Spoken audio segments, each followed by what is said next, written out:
Suara alarm di pagi buta. Pasti nggak asing lagi kan? Buat jutaan pelajar di luar sana, ini tandanya hari baru dimulai.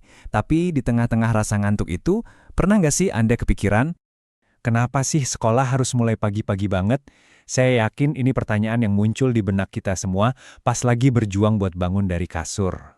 Oke, mungkin banyak dari kita yang mikir, jawabannya logis kok. Katanya sih biar lebih gampang belajar, ya kan? Otak masih segar, suasana hening. Wah, pas banget buat nyerap ilmu. Kedengarannya sih masuk akal banget. tapi gimana kalau saya bilang asumsi yang paling umum itu keliru? Oke, yuk kita coba bedah sama-sama buat cari tahu jawaban yang sebenarnya. Jadi, lupain dulu deh soal otak yang lebih fresh di pagi hari. Itu sama sekali bukan alasannya.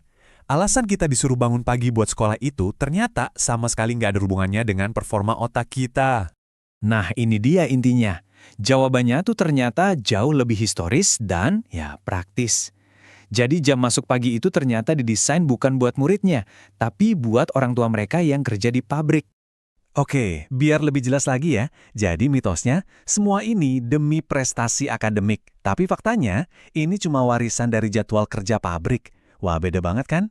Kok bisa jadwal pabrik dari zaman dulu masih ngatur hari-hari kita sekarang? Oke, biar nggak bingung, kita coba flashback sedikit ya, lihat konteks sejarahnya. Coba dibayangin, zaman dulu di era industri, semua kehidupan itu pusatnya ya di pabrik. Orang tua harus berangkat kerja pagi buta.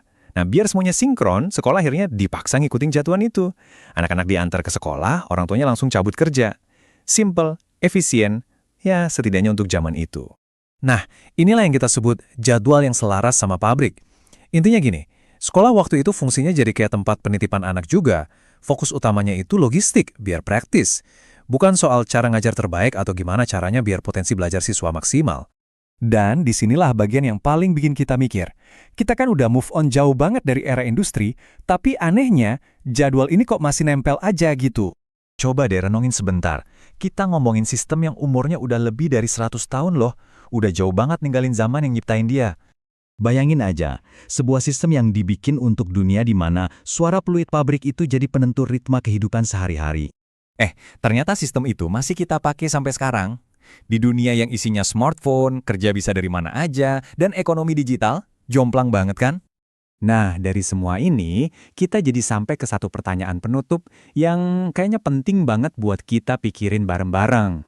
Jadi, kalau alasan utamanya, yaitu buat nyamain sama jam kerja pabrik, udah nggak relevan lagi. Kenapa? Kenapa jadwalnya nggak berubah? Pertanyaan yang pas banget buat direnungin pas alarm bunyi besok pagi.